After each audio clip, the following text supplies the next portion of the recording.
A new golden visa for Vietnam could be in the works. These are according to reports coming out in the last few weeks, and it's all about a proposal that was put forward by the Tourism Authority Board. They put in a formal request to the Vietnamese PM requesting for visa reform, but also a golden visa to attract more people to the country.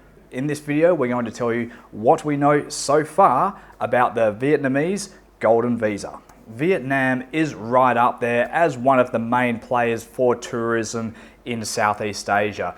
It's not quite, doesn't quite get the numbers that Thailand gets or Malaysia gets, but still they get about 17 million people per year visiting the country. And if you've ever been there yourself and you've been to the main sort of tourist centers in the country, like, you know, your Da Nangs and the big cities and Nha Trang and places like this, you would have noticed there is quite a lot of people coming to visit. A lot of people from all different ages, young families, people bringing their kids as well, a lot of digital nomads, a lot of retirees across all walks of the tourist class. The problem up until this point in time has been, even though the country is very popular with foreigners, they haven't had a very good visa offering.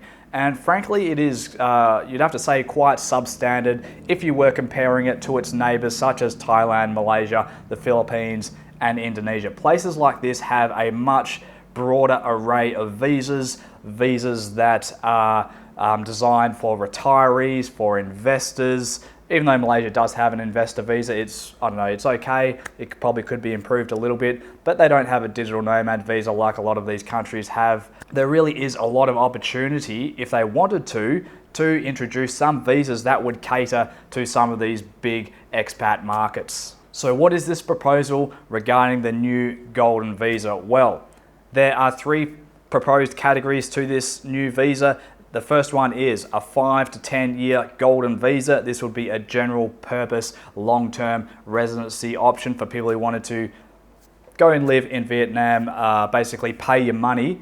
Something, you know, similar, I guess you'd compare it to like an MM2H in Malaysia or an LTR visa in Thailand, or even the elite visa, where when you have your visa, you've paid for it, you've got it stamped in your passport, you're going to be able to come and go more or less as much as you like without being questioned too much at immigration. It will basically be a right to reside in the country for that 5 to 10 year period of time. The second one is a 10-year investor visa. This one you might compare to an LTR in Thailand, even again the MM2H, but where this one would set itself apart from these alternatives in other countries, they are proposing to have a pathway towards permanent residency after 5 years.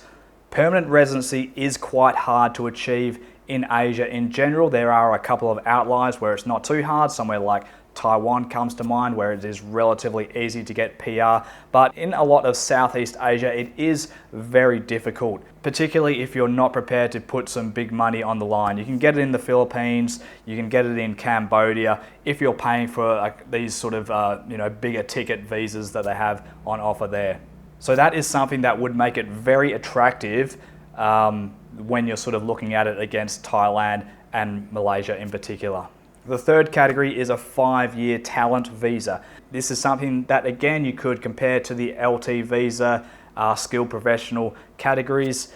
It involves letting people who are skilled professionals, innovators, researchers, and also artists being able to come into the country for a period of 5 years. Now, what they plan to do with this, if the visa gets approved, they plan to pilot it in a few main established expat areas, such as Ho Chi Minh, Hanoi, Da Nang, Phu Quoc, etc. And then if that goes well, they will roll it out, expand it out to the rest of the country. Now, the Tourism Authority Board also wants to establish a new board that looks specifically at visas and changing and reforming visa policy. What would this mean potentially? Well, potentially it could mean a digital nomad visa and a retirement visa. We do know that all of these countries look at what other countries are doing. As we've gone through this visa, we can see a lot of the ideas that they have in this proposed golden visa. They have borrowed from Thailand, Malaysia, and so on. And they know the expat market is a huge market, particularly in recent years with a lot of foreigners. I mean, Southeast Asia always has been very popular, especially to Australians. But for all people around the world, it has become even more popular in the last few years as the cost of living has increased in many Western countries.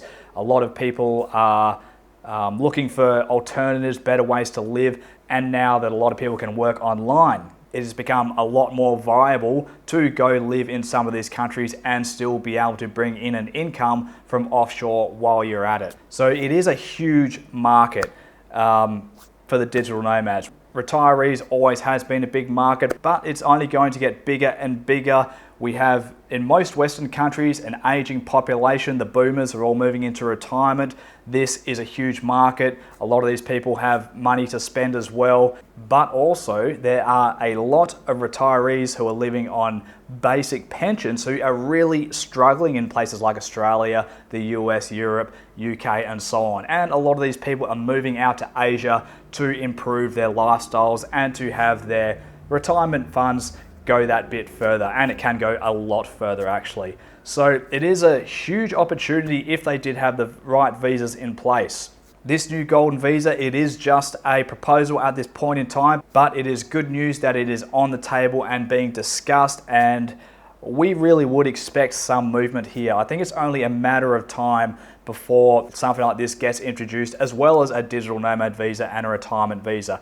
Whatever happens, we're going to keep you updated, so stay tuned for that. You can head over to our website, offshoreinasia.com, if you want to follow us there. We put a lot of articles up there about various categories where we go into a lot more detail than we do in YouTube videos. You can also follow us on social media where we'll put out various updates from time to time. We've got Twitter, Instagram, Facebook.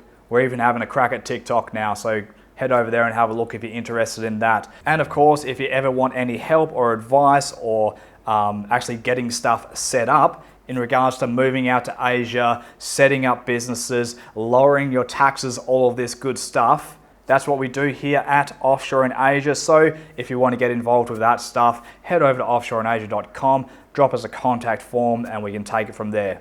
Thank you for watching. We'll see you later.